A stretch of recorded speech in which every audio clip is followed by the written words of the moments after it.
Good afternoon, everybody, and welcome to Midland Special Meeting of Council, Wednesday, January 10th at 4 p.m. Someone's computer's not volumes. That's okay. Nobody can hear us online. So I'd like to call this meeting to order. It is now 4:01 p.m. and just ask council, are there any declarations of conflict of interest? Seeing none. Okay, well, welcome to our first meeting of 2024. Happy New Year to everybody. And we have a full complement in-house. Well, almost. We have the deputy mayor's seat vacant still that we're going to be dealing with this evening. But I'd like to welcome Councillor Downer back to the chambers. It's great to see you for 2024. And welcome everyone to our first meeting. So with that, we'll dive right into our agenda. And I have a motion moved by Councillor Bald, seconded by Councillor Meredith.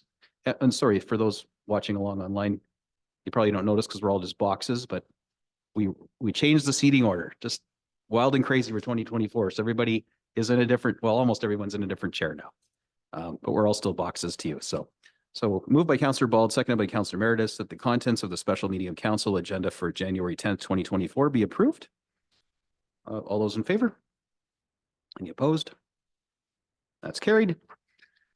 So we'll get right into section 4, which is our public meetings and hearings. 4.1, we have the proposed official plan amendment, OPA 02-9226 County Road 93. And that's CSR 2024-1. Tonight we're holding this afternoon we're holding a public meeting.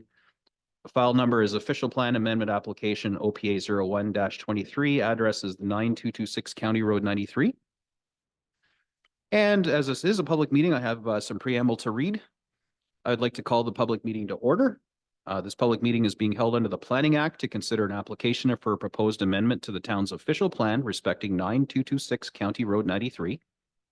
In accordance with the Planning Act, if a person does not make an oral submission at the public meeting or make written submissions before the bylaw is passed or an approval given, you will not be entitled to appeal the decision to the Ontario Land Tribunal, and you may not be added as a party to a hearing on an appeal to the OLT unless, in the opinion of the tribunal, there are reasonable grounds to do so.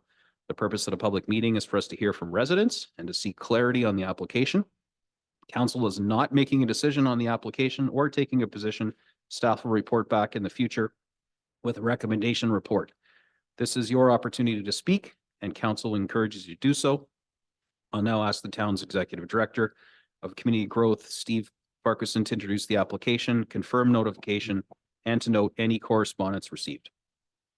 Thank you, Worship. Good evening, Council. As indicated, this is a public meeting for an official plan amendment we have received for the property municipally known as 9226 County Road 93. So this is to the rear of the existing Mountain View Mall. I'll let the consultant give a presentation with an overview with the plans and what the designations are proposed. So I'll just give a quick overview.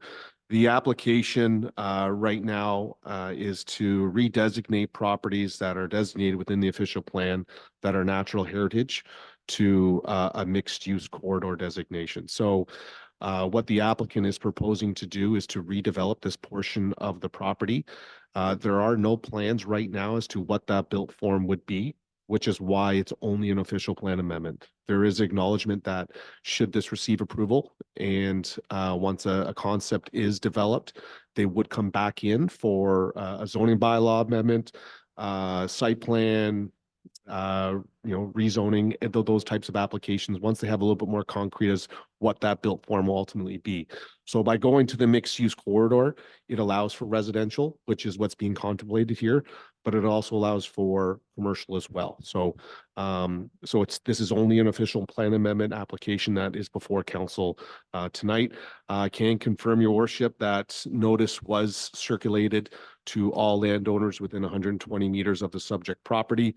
We have received correspondence from the county today requesting that an archaeological assessment be completed when further development is being proposed. So should this receive approval and a rezoning is required, that's when we would then request that study to be done. They have within their mapping an archaeological assessment area that studies need to be done if they're captured in that area. So we will make sure that that is included when they come in for future development. Thank you, Worship. Thank you. I'd like to extend an invitation to Catherine Rauscher. agent on behalf of the applicant to make a presentation and to provide any additional information. So I'll turn the floor over to Catherine.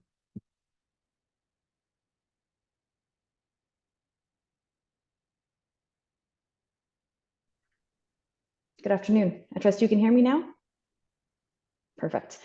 So good afternoon, everyone. My name is Catherine Rauscher. I'm a planner with MHBC Planning, and I am here tonight, or this afternoon, on behalf of Plaza Retail REIT, the owners of 9226 County Road 93, which is most commonly referred to as the Mountain View Plaza.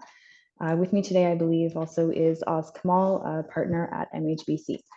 As Steve mentioned, today's meeting focuses on the proposed official plan amendment for 9226 County Road 93. The application proposes to redesignate the site to a mixed-use corridor in order to facilitate a future mixed-use residential commercial development. Next slide, please. Outlined here, the property is located at the northwest corner of County Road 25 and County Road 93. The site has a total area of approximately 16 hectares, and the area indicated by the hatch is the area subject to this application, which is only 4.6 hectares in size. The subject lands contain 4 commercial buildings along the east side facing County Road 93, including Mountain View Plaza, and offering a variety of retail uses.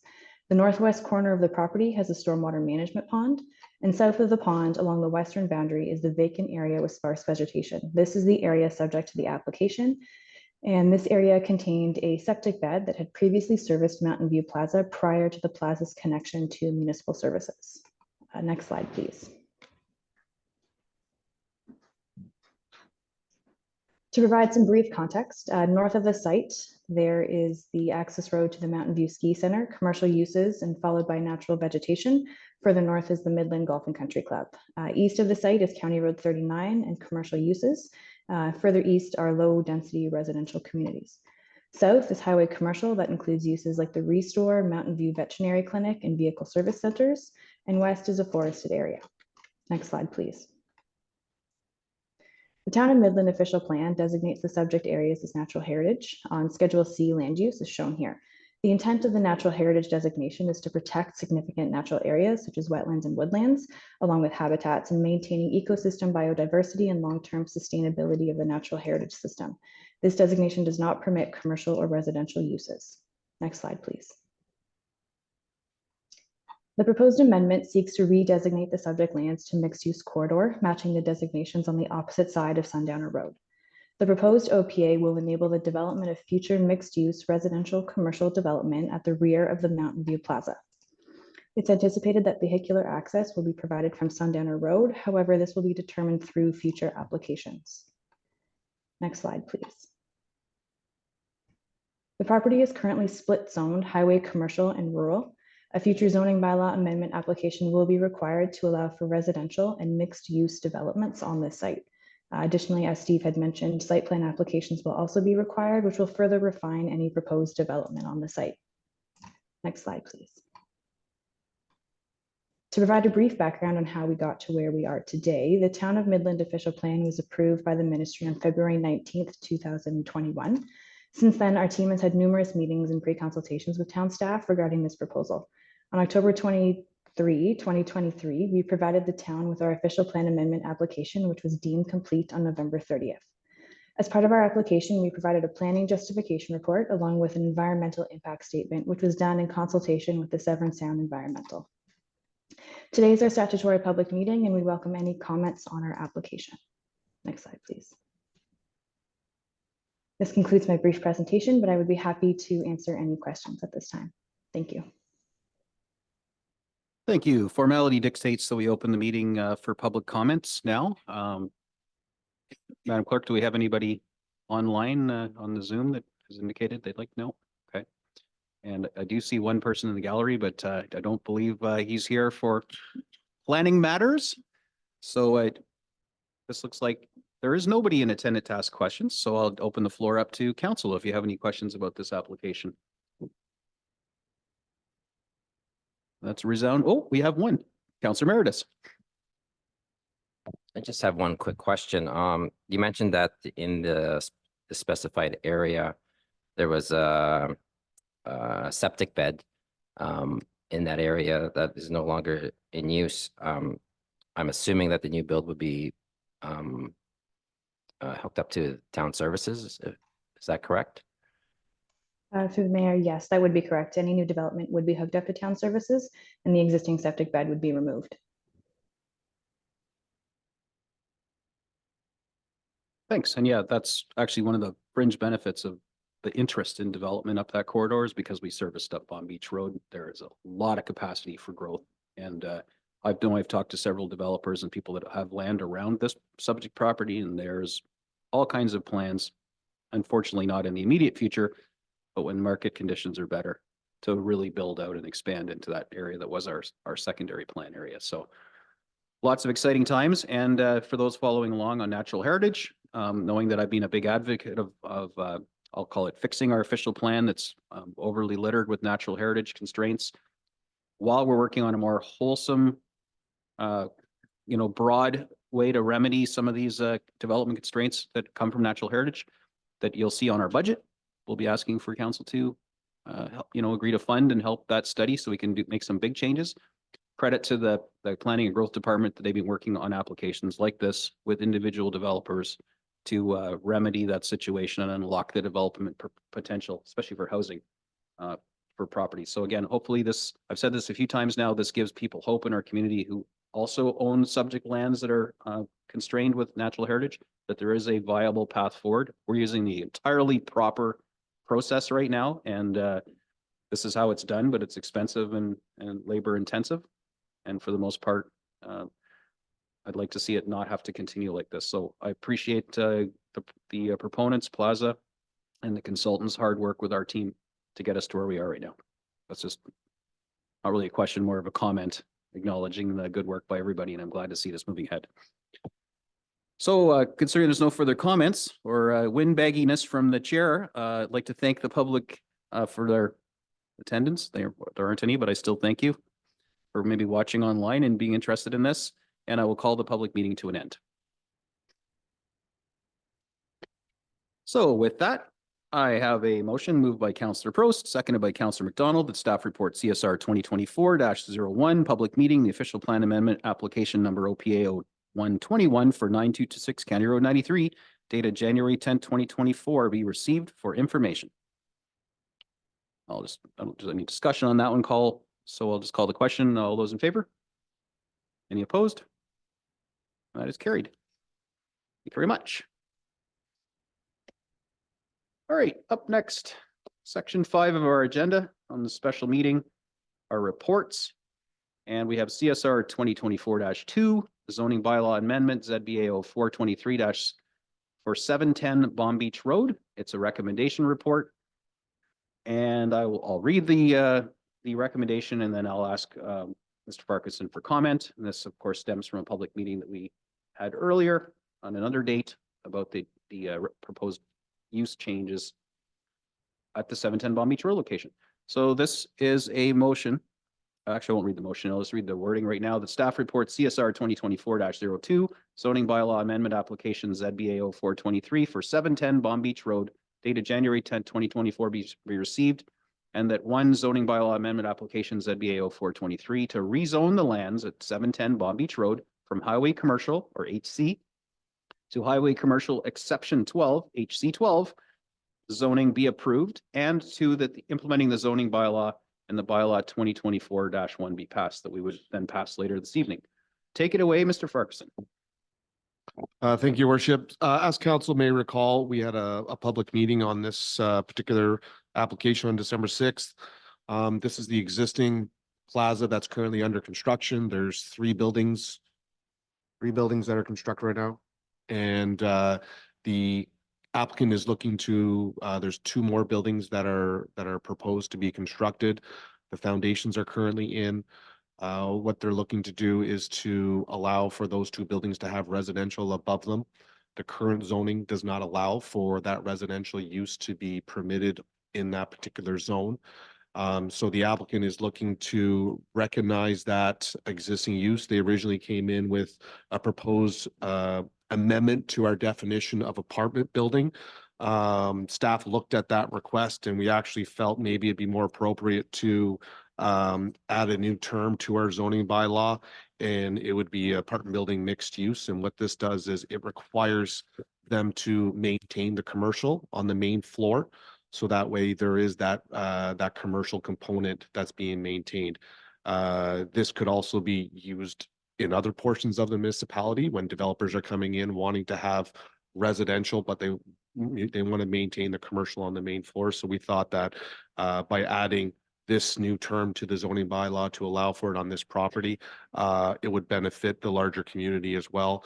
There's relief that's being requested for parking, which staff support as well. It's they're sharing the parking spaces between residential and non-residential, so staff were okay with that reduction.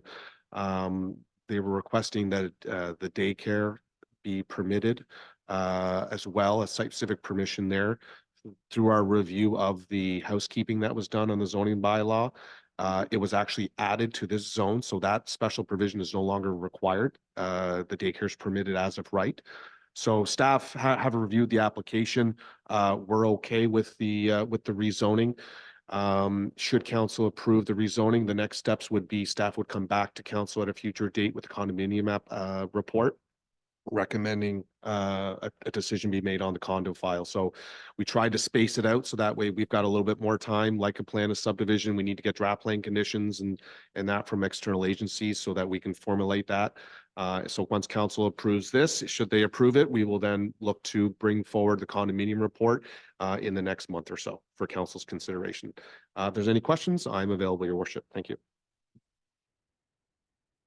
Thanks. Maybe before I go to the floor, so this new definition you've created sounds an awful lot like what we see in the downtown core, that make sure that retail happens on main floor, not living, and living upstairs. And it also sounds like what might be needed, if not already in place, for the new development that's being proposed at the Bay Street parking lot that was purchased, and there's plans to build main floor commercial and residential above. Is it the same definition? Through your worship, council. So the apartment building definition, it doesn't have the commercial component within the definition. So the way it's written right now, the apartment use is solely residential. So what this definition does, it adds an additional, it's basically the same use and definition, except it has an additional sentence at the end. Residential uses shall not be located on the ground floor of an apartment building mixed use. So it adds that component in there where it's the main floor is to be commercial. Okay, so just follow up, because I'm thinking of other buildings we have that are like this already. I'm thinking Aberdeen, it's got a bunch of commercial on the main floor. I don't know that anyone lives on the main floor, and then they have the people live above it. And like Midland Avenue, where the beer store is on the main floor, but people live above that. So are they existing under some other different zoning? I'm just curious because it sounds like we already have this in place, and I was just wondering why we need a new definition. Through your worship, they would be legal non-conforming. The way I look at the existing definition, it doesn't specify the commercial components. So we want to make sure that there was no confusion, no ambiguity between the proposed uses. So that's why we're proposing to add this additional sentence onto a new term within the zoning bylaw. Okay, sorry, not for capitalizing the mic here. So would we want to maybe put this new zoning code on some of these non-conforming places just to preserve what the use is now and to make sure, or is this something for new animals, not for the old ones? Through your worship, when we do the next housekeeping, what we're going to do is with this new term, we're going to look to see what zones we want to add it as of right. So if those uses are within that zone, and they would fall under this new term, they would be now permitted as of right. They wouldn't be legal non-conforming, they'd be captured legally. So when we do our next housekeeping update, that's when we're going to look at the various zones to say, okay, where does it make sense to put an apartment building mixed use? Great, thanks. That clears it up. Council. Any questions? Are the only one? Oh, okay. You had my head turning there because it was interesting. Okay, well, thank you very much. So then I do have that motion that I read earlier. Do we need to be read again, or are we good with, you recall what we're talking about? Okay, so moved by Councillor Ball, seconded by Councillor East.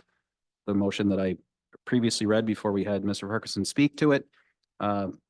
If there's any discussion on that, are we good to call the question? Call the question? All right, all those in favor? Any opposed? And that is carried. It's gonna be neat to see that evolve. It's cool to see developers pivot from one plan to something that involves housing. Okay, the motion of this actually wasn't why we called the special meeting, but it turns out this is the motion evenings, section 5.2. And it's the motion to declare the vacancy of our dearly departed deputy mayor, Jack Conton. And I will read this to get on the floor, and then we have lots to talk about. So this is moved by Councillor Downer, seconded by Councillor Prost. Whereas Jack Conton was elected as deputy mayor for the town of Midland for the 2022 to 2026 term and was a dedicated and valuable member of council, various committees, and the community at large. And whereas Deputy Mayor Jack Conton passed away on November 9th, 2023. And whereas Section 262, Sub 1 of the Municipal Act 2001 states that council shall declare the seat vacant, and now therefore be it resolved that the council of the town of Midland hereby declares the office of Deputy Mayor for the town of Midland vacant. This is procedural and more housekeeping. If there is any discussion, otherwise I'll simply call the question. Call the question. All those in favor? Reluctantly? Is carried.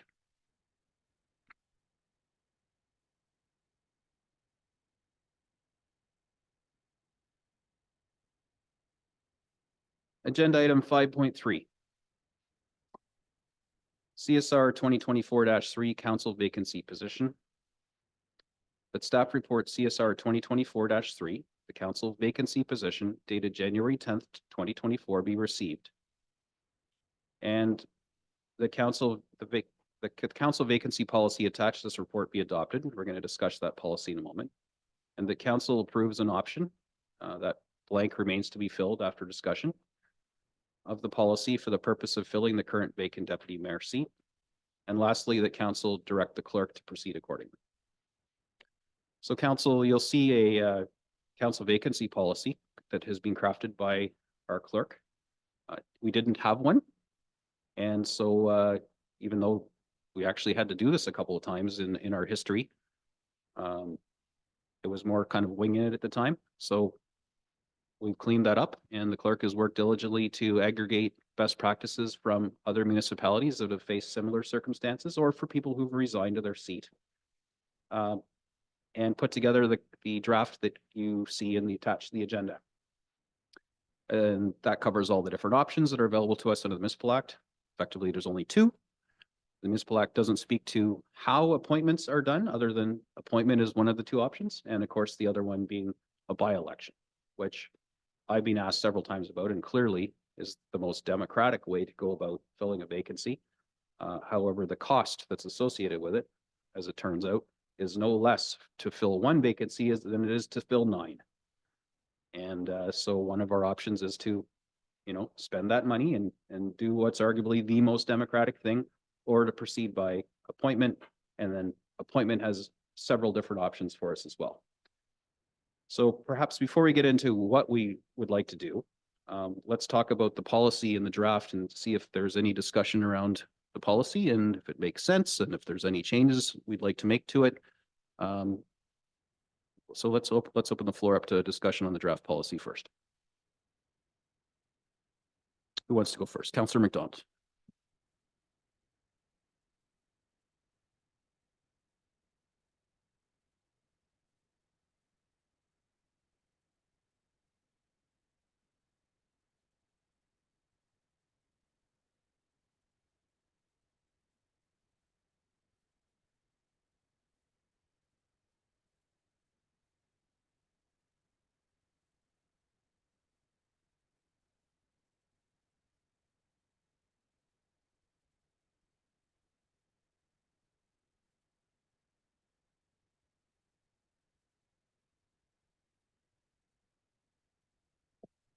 It was on. Okay, sorry. Shall I start over? Just in regards to the multiple nominees, and we debate and pass a resolution to appoint a member. My question is, was it considered to have a private ballot instead of just the debate and then appoint?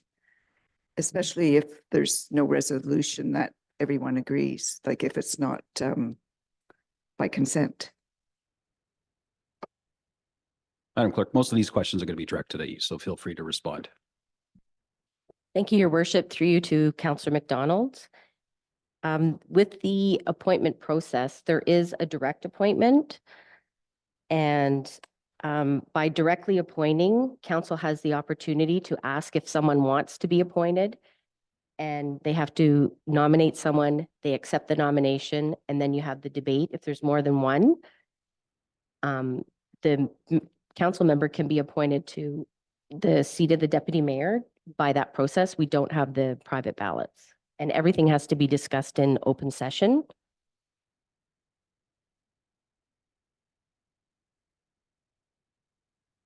I'll accept that. But it'll be interesting if there's more than, because we're not really nominating, the person is nominating themselves, correct? Or am I interpreting this wrong? Through your worship to Councillor McDonald, should council choose to use the route or option 1, direct appointment of a council member, the mayor will ask, when we do get to the appointment committee meeting, the mayor will ask if anybody's interested. That person can raise their hand. And council has to vote to appoint that person. The person has to accept the nomination. And then if there's nobody else, they would be confirmed as the deputy mayor. Thank you. Yeah, thank you. And that's a good question, because when you think about the nomination process for committee vacancies, or just about anything we do that involves human resources, the discussion about somebody, whether we think they're a good fit or not, all happens in camera. And then we ultimately come up with some kind of consensus, rise and report, and affirm it in the public. This is a different animal because it's a political appointment for a position. And so the Municipal Act, really makes this a very public process. So there isn't any debating the merits of why somebody would be good or not good or better. That doesn't happen. This is really just name forward, voting, yes, no, moving on. It's very clinical and procedural. Just make comment. Mayor Gordon, there's no voting if we use the direct appointment by nomination. And that was my initial question. Correct. If there's only one hand that's raised, there is no voting, right? It's just like being acclaimed to a position where only one person runs. In an election, there's no voting for that person. Madam Clerk. Thank you, Your Worship. There is a vote, so to speak, because when someone puts their hand up, council has to vote to nominate that person. So you are voting that this person can be nominated by motion. Just like you would any other motion.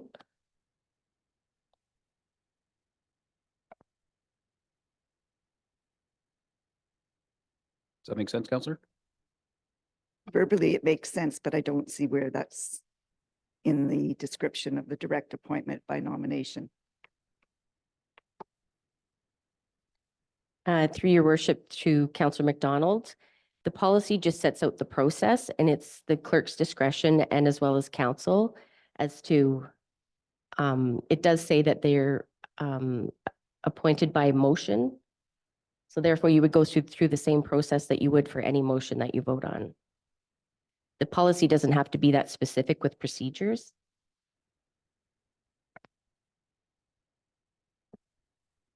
Okay, well, maybe we'll cross that bridge later, maybe we won't. Any other questions about the draft policy? Councilor Meredith. I have one. You, Mayor Gordon, to Madam Clerk. So, if tonight we declare the deputy mayor's seat gets appointed by some council, if they choose, we have to fill the vacant of the councilor seat, or I know it's early in the term and it's most likely will do that, but I think I read in other municipalities where seat remain vacant and, no, sorry. So just to answer that question, if we wanted to fill the seat or not. Thanks. Through your worship to Councillor Meredith, now that the seat has been declared vacant, council has 60 days. This is when you declare the seat vacant, that's when the 60 days start. If someone on council was appointed to the deputy mayor position, then that person would have to be sworn in. There's a bylaw to appoint them as well. Once that is done, then we start the process again, where we would declare the seat vacant on council. And then council, now that you have a policy, will refer to your policy as to how you want to proceed to fill the vacancy on council. Thank you. And I think, I wasn't sure if you were asking this, like, could we just opt to not fill the council seat? So we have a prescribed size of council, and typically never want it to be even. And unless we reconstituted the size of council, which wouldn't kick in for this one, it would be for the next one, which we could do. We could revisit that. It was done last term. We have to fill the seat. So once there's a vacancy, whether it's the deputy mayor vacancy, which we now have, or if we do elevate one of my peers to the new position, that new vacancy has to be filled. And we would basically revisit the same policy and have the same conversation in a few weeks' time to pick a path forward, which would be only two options, because you can't fill a council vacancy by elevating a peer because they're already here.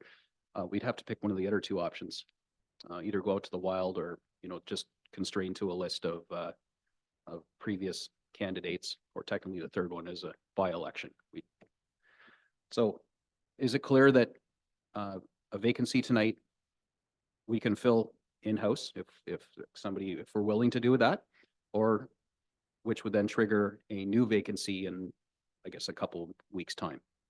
I don't think we could do it for the 17th because we have already published the agenda this afternoon for the meeting next Wednesday, so we couldn't do it then. It would be our meeting in February that we would declare that council seat vacant. And then at that same meeting, we could pick a path forward based on this new policy, if we adopt it tonight, on how we wanted to fill that. Does that kind of explain the sequence of events if we go this way?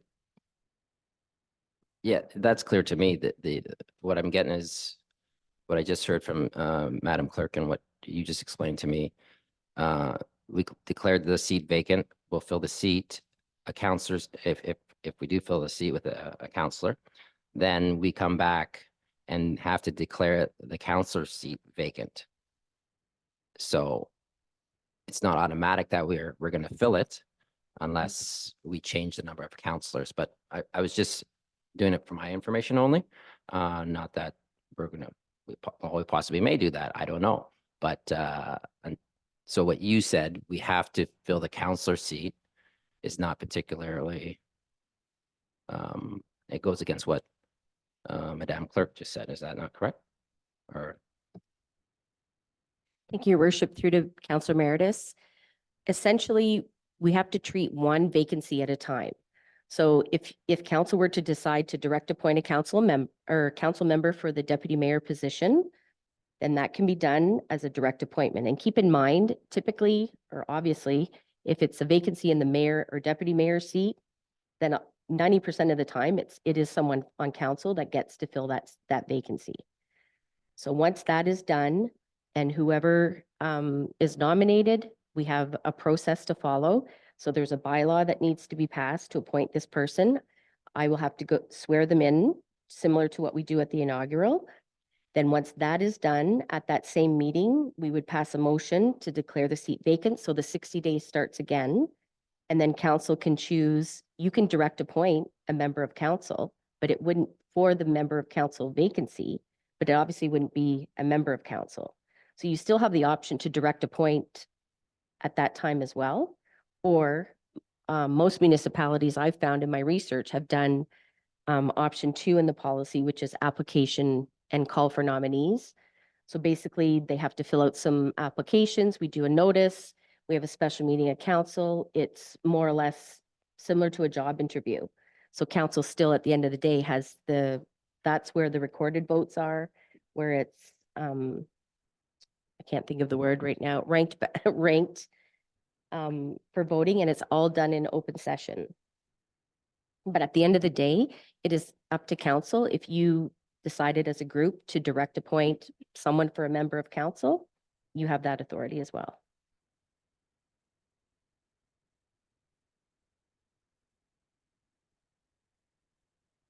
Okay, no further questions on the draft. So there's a separate motion to adopt that draft motion or the draft policy. So I can assume then we're satisfied with the draft and the instructions that are in the options.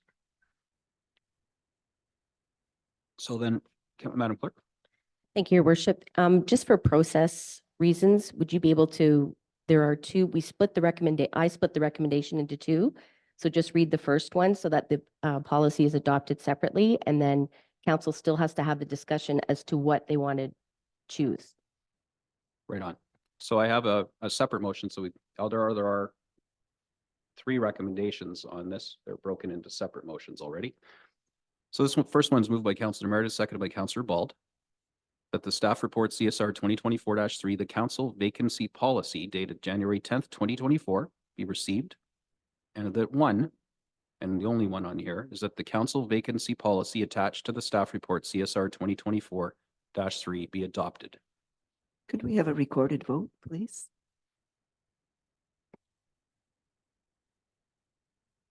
So given that we've just had the conversation and discussion around the draft policy, I'll forego any additional unless anyone else has any more comments. Okay, a recorded vote's being called, so we'll just turn it over to Madam Clerk.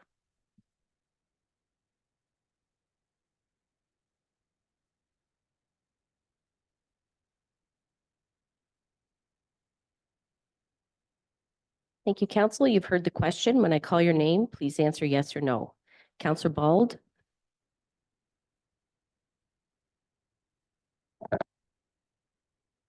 Yes. Councillor McDonald, Yes.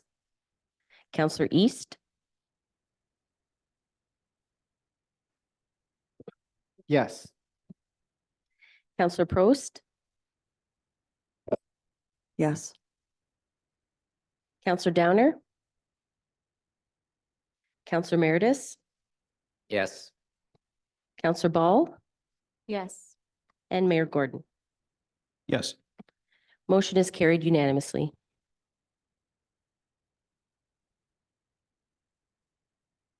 All right, so the second part of this is that council approves option blank of the council vacancy policy for the purpose of filling the current vacant deputy mayor seat, and the council direct the clerk to proceed accordingly.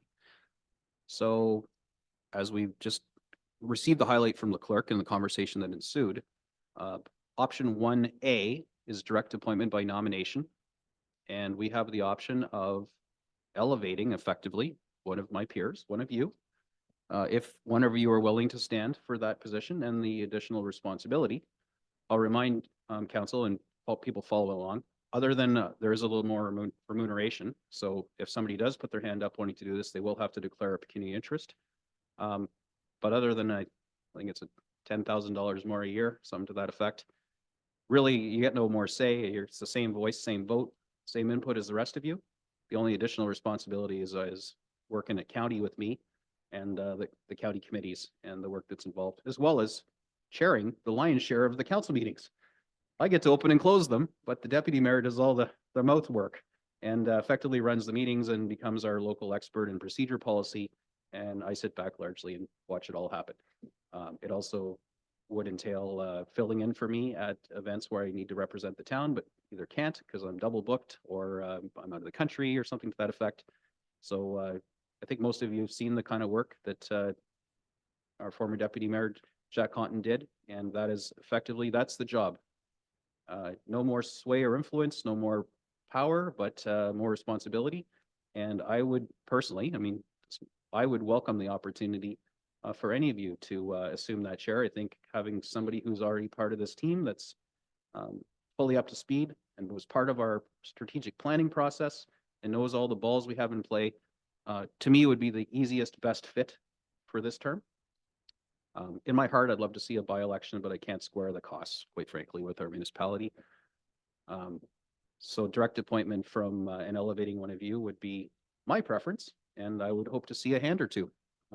But really, before we entertain that one, it's it's a moot point if none of you are willing or able or have the time in your lives to commit to that. So maybe informally, before we kick that around, or would any of you like to assume that position? And then we can, if nobody does, then it's a moot point and we'll move on to other options. Councillor McDonald. Just clarification, are we voting on which option we're going to proceed with? The direct appointment by nomination, the direct election of the candidate? Or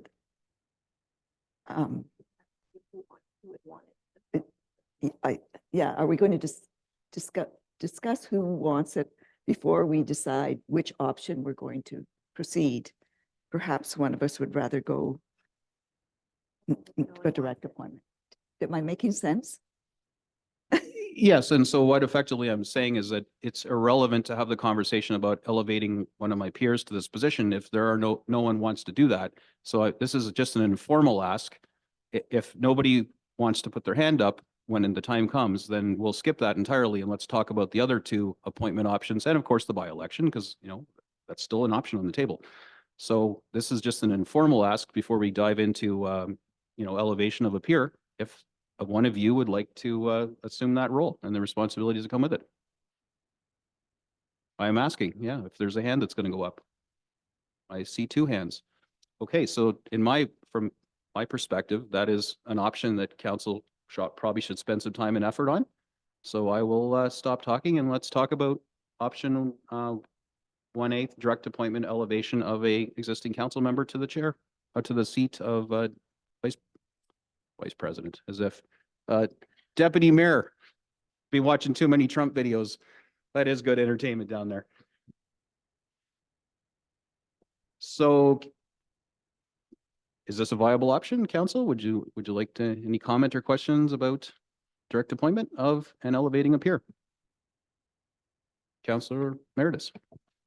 Yeah, when I read through the vacancy policy, the direct appointment to me was the best fit for me anyways. I think one of us, we know what's has been going on, not only in public view, but behind the scenes too. So I think it would be the best choice in my opinion. And then we can fill that seat with whomever, and then they can be filled up to speed. But I think the deputy mayor position should come from one of the present council. And I'm glad to see that there's a couple candidates interested. So I would be voting for a direct appointment.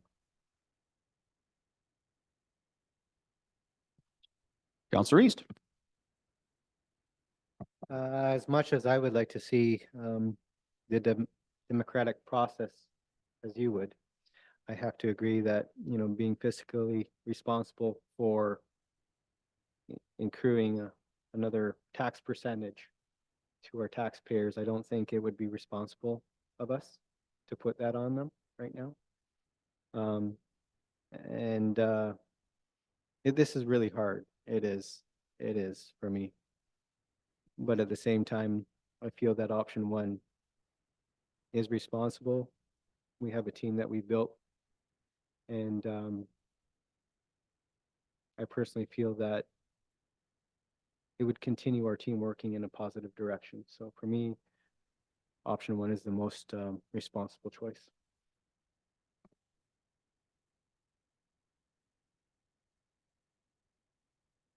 All right, Madam Clerk. So if there's no other discussion on this, I saw two tentative hands effectively interested in an elevated position. Could you perhaps walk us through next steps and we'll proceed accordingly? Thank you, Your Worship. The next step would be to pass the motion stating that council has chosen option 1A and pass the motion tonight. And then perhaps the process will take place at a either a special council meeting or the next, not the 17th, because we've already published the agenda, but at the February 14th meeting. So tonight it's just to give direction of which way you wanted to go with the filling of the vacancy. Okay, and Madam Clerk, I assume this is like anything with our procedure policy. I mean, if we have interested parties, which we clearly do, rather than just delay for the sake of delay, we could, with a 2/3 vote, approve to set aside our procedure policy and act on that this evening and effectively call the vote this evening and settle the matter this evening, rather than push it off to a future date. Is that accurate? Thank you, Your Worship. Yes, it is. Council does have the option at any time to waive the procedures. And it would be a motion to waive the procedures to go ahead with the nomination process. Everything is discussed in open session. But I can walk you through the process if council were to decide to do that tonight.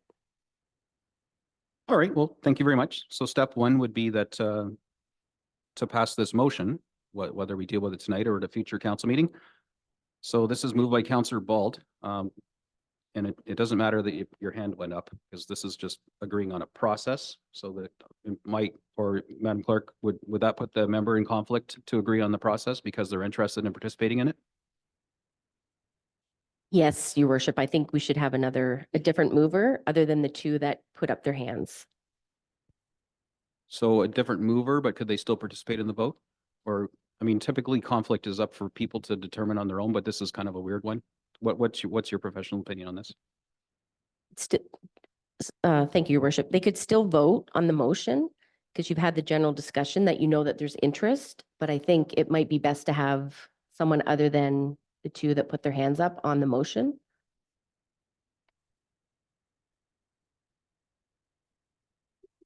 Agreed. So moved by Councillor McDonald, seconded by Councillor East. The council approves option 1A.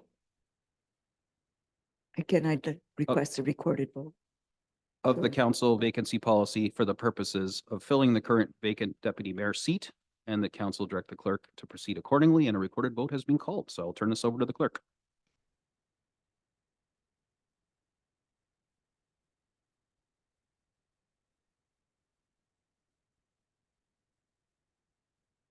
Thank you, Your Worship. Members of council, you've heard the question. When I call your name, please say yes or no. Councillor Prost, Yes.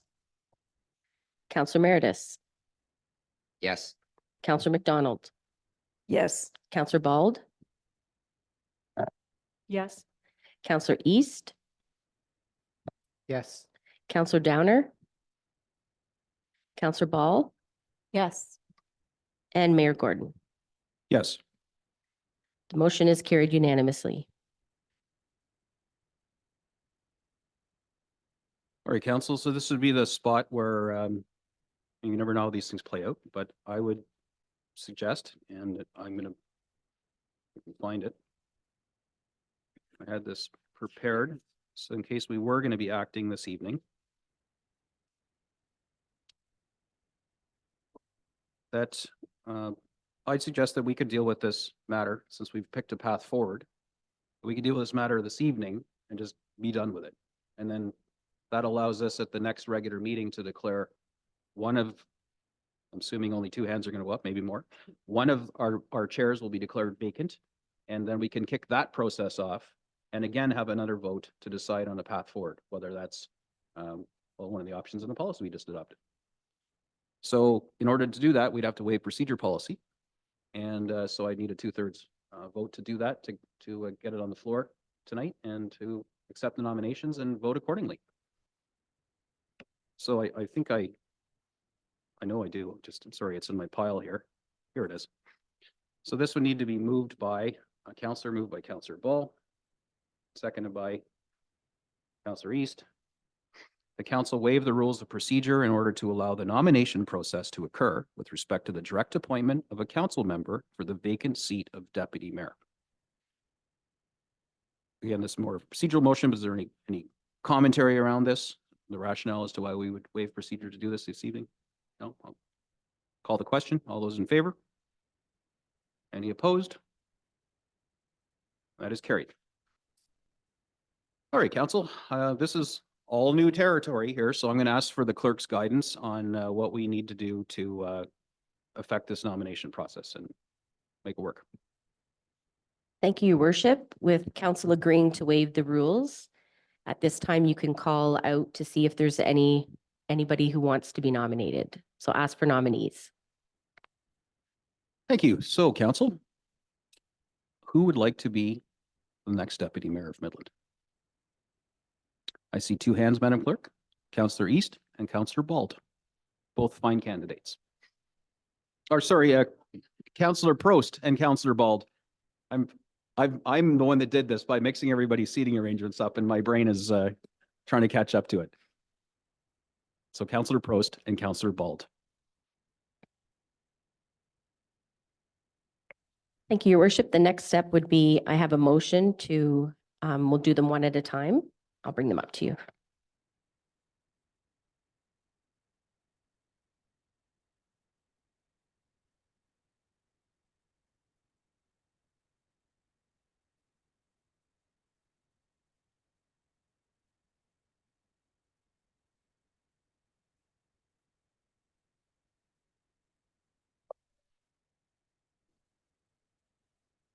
Wrong button.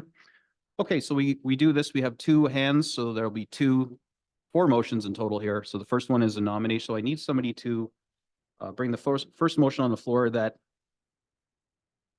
Councillor Prost be nominated for position of Deputy Mayor for the town of Midland. So I need a mover, Councillor East, and a seconder, Councillor Meredith.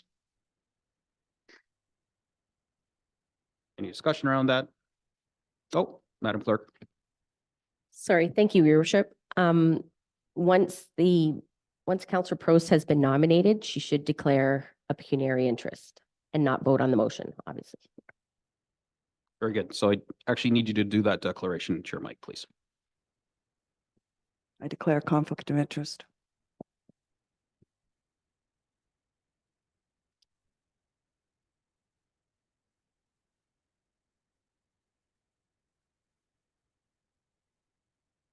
Okay, so we have Councillor Prost declaring a pecuniary interest, given the financial increase that comes with the position and role of Deputy Mayor.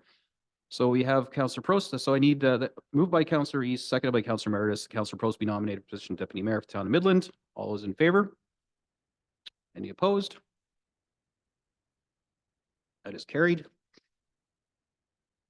And if I could use the same two for accepting East, Meredith. The Councillor Prost accept the nomination for the position of Deputy Mayor of Town of Midland. We can assume by the fact that she raised her hand and has declared a pecuniary interest that she's accepting that. We can accept that. We can call the question. All those in favor? Any opposed? That is carried. Now we'll repeat that process with two new sheets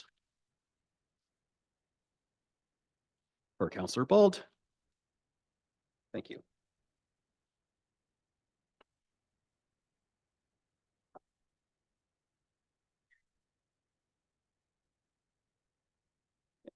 And Councillors East and Meredith, are you both okay with moving and seconding that? Perfect.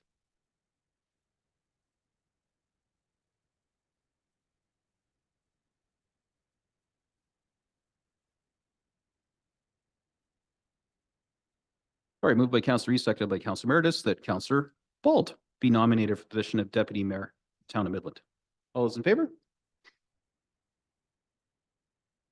Any opposed? So I believe that was carried. I just saw a little flail of hands. All those in favor, if I could just call that again. Oh, sorry. All in favor? I don't see. Okay. Any opposed? This is just the nomination. So this is nominating Councillor Bald to be for the position of Deputy Mayor. That's agreed. You don't have to vote for this. If the nomination fails, the nomination fails. So, Madam Clerk. Sorry, Thank you, Your new Worship. territory. Yeah, it is.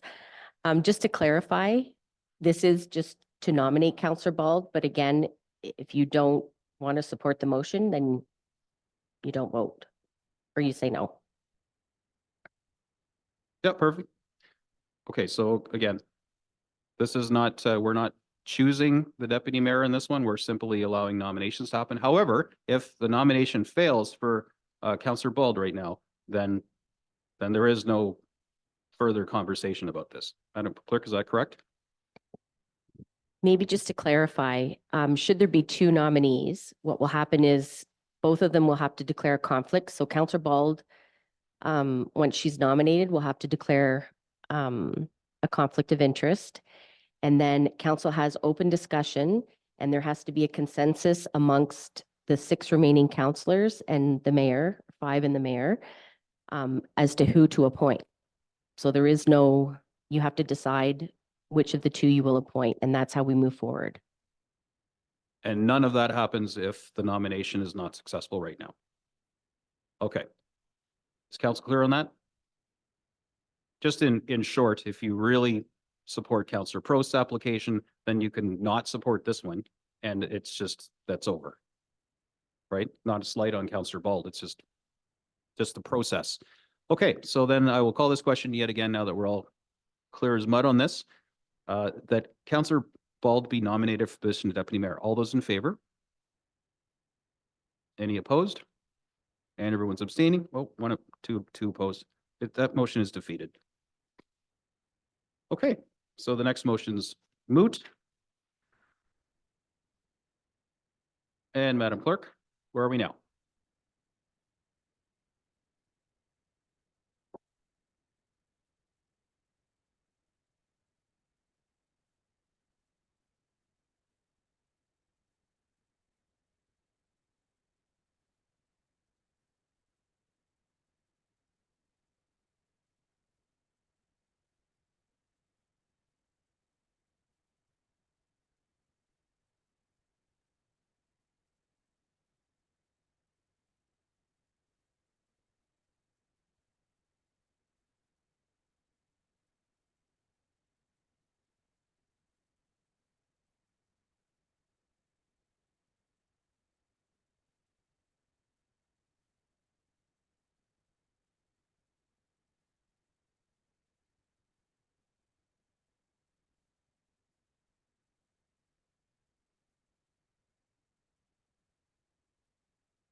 Those following along, we're just, because this is all kind of happening dynamically on the fly and it wasn't on the agenda, we're just getting fresh stuff printed out. Thank you very much, Madam Clerk. So I have a motion here.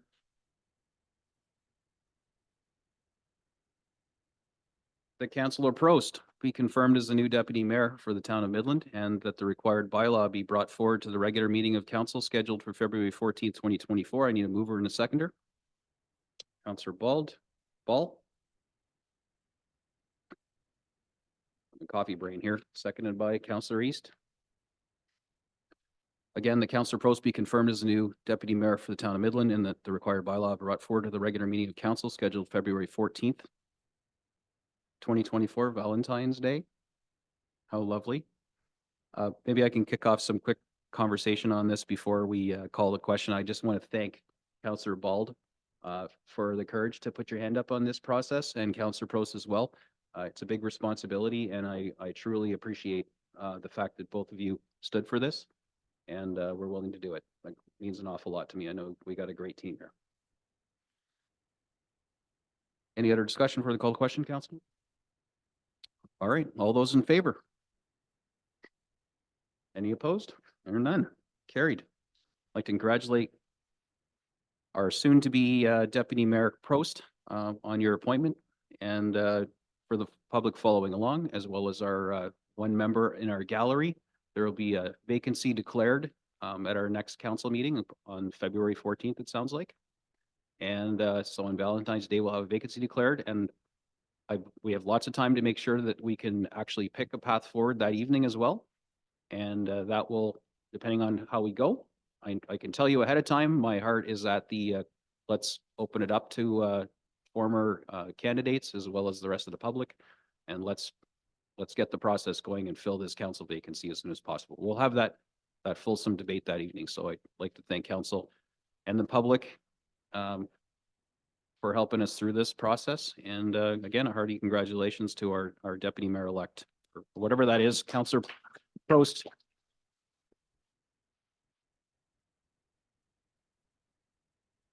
Lots of work to do. All right, next, council, we're at 6.1 bylaw 2024-1, a bylaw to amend zoning bylaw 2004-90 as amended for the lands known as 710 Bomb Beach Road East.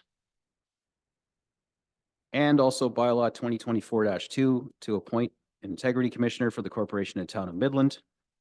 I have this moved already by Councillor Downer, seconded by Councillor McDonald. And this is more procedural because we already talked about appointing integrity commissioner. However, there has been some questions. I know I've received a few. If there's any, does council have any discussion around this, or is it all pretty cut and dry? Very good. Be passed and enacted. All those in favor? Any opposed? That is carried. Next, moved by Councillor Meredith, seconded by Councillor Prost, still Councillor Prost, that bylaw 2024-3 being a bylaw to adopt the proceedings of the special meeting of council held January 10th, 2024 be passed and enacted. All those in favor? Opposed? That is carried.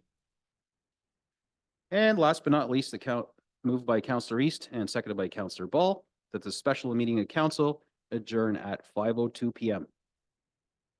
All those in favor? And that is carried. Thank you, council, and thank you, Midland, for tuning in.